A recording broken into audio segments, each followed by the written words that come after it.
गरीब बहू का जादुई घास का एसी। एक छोटे से गांव में सरिता अपनी बहू और अपने गरीब परिवार के साथ रह रही थी।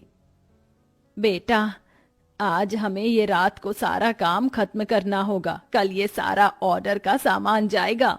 माँ, मैं तो कोशिश कर ही रहा था लेकिन घास ही खत्म हो गई। अब आप ही बताओ ना, मैं क्या करूँ? हमारे पास और कोई चारा नहीं है, हमें जंगल से और घास काट कर लानी होगी। इस समय जंगल में जाने का फायदा नहीं है, कभी भी कुछ भी हो सकता है। जंगली जानवर रात के समय ही बाहर निकलते हैं। अजय बिल्कुल सही कह रहा है बहू। अरे माँ जी, हम दो लोग अगर जाएंगे तो कोई जानवर पास नहीं आएगा, और फिर इतनी जल्दी कोई जानवर हमला नहीं करता। हमें ये ऑर्डर कल देना है, आप ये भी तो सोचिए। लेकिन बहू। माँ जी, आप चिंता मत कीजिए, कुछ नहीं होगा, बस आप बच्चों के पास ही रहना और उनका ख्याल रखना।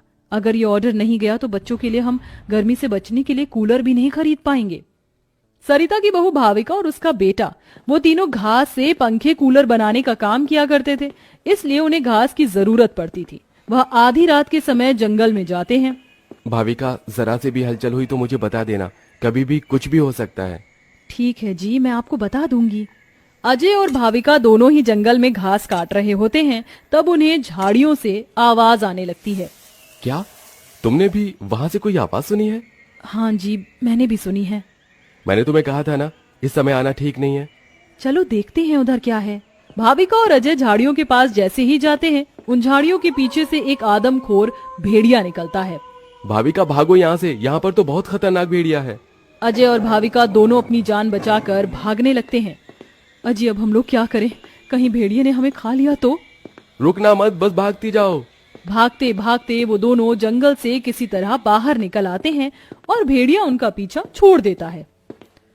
जान बची तो लाखों पाए, लौट के बुद्धू घर को आए।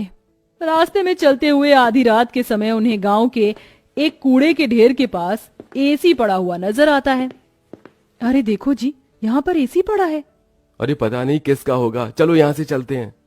मुझे लगता है किसी ने ऐसे ही डाल दिया होगा। मैं तो कहती हूँ इसे लेकर चलते हैं। भाविका अजय को एसी ले जाने के लिए मना लेती है, जिसके बाद वो दोनों उस एसी को घर ले आते हैं। तुम दोनों तो घास लेने गए थे, ये क्या लेकर आ गए हो? ये हमें रास्ते में पड़ा मिला। जब हम कूलर पंखे बना लेते हैं तो एसी भी बना सकते हैं। इस खराब एसी को छोड़ो और ये बताओ, क्या तुम घास लेकर आई हो? सरिता के ये बोलने के बाद जंगल की दुर्घटना के बारे में दोनों बताते हैं, जिसे सुनकर सरिता हैरान रह जाती है।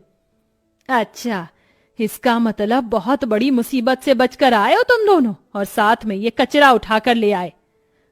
वह तीनों बहुत ज्यादा परेशान हो जाते हैं। कल का ऑर्डर पूरा करने के बाद उन्हें कुछ पैसे मिल जाते, लेकिन घास न होने की वजह से उनका ऑर्डर पूरा नहीं हो पाता और वह ऑर्डर कैंसिल हो जाता है। अगले दिन उनके टूटे फूटे घर के अंदर धूप की किरणें आने लगती हैं, जिससे बहुत ज्यादा गर्मी हो जाती है। हे भगवान, कितनी गर्मी लग रही है, घर में पंखा भी नहीं चल रहा है। मुझे भी बहुत गर्मी लग रही है।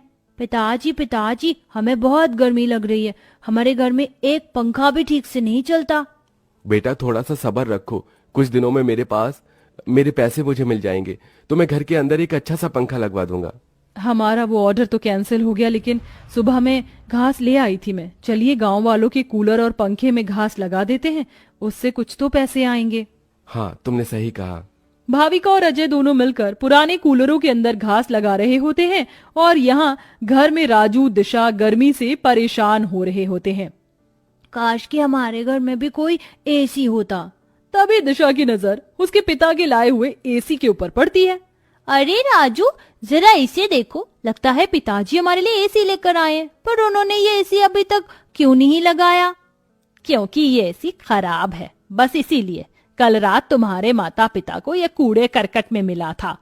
ये सुनने के बाद राजू इस बात से तो खुश होता है कि उसके पिताजी पुराना ही सही, कम से कम एक एसी तो घर पर लेकर आए। कुछ देर बाद वह अपने दोस्तों के पास खेलने चला जाता है। ढोलू ढोलू, कहाँ हो तुम? चलो खेलते हैं।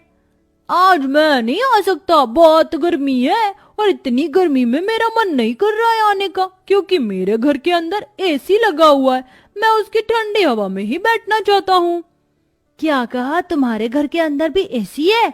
हाँ, और हमारा एसी बहुत अच्छा चलता है, बहुत ठंडा कर देता है घर को।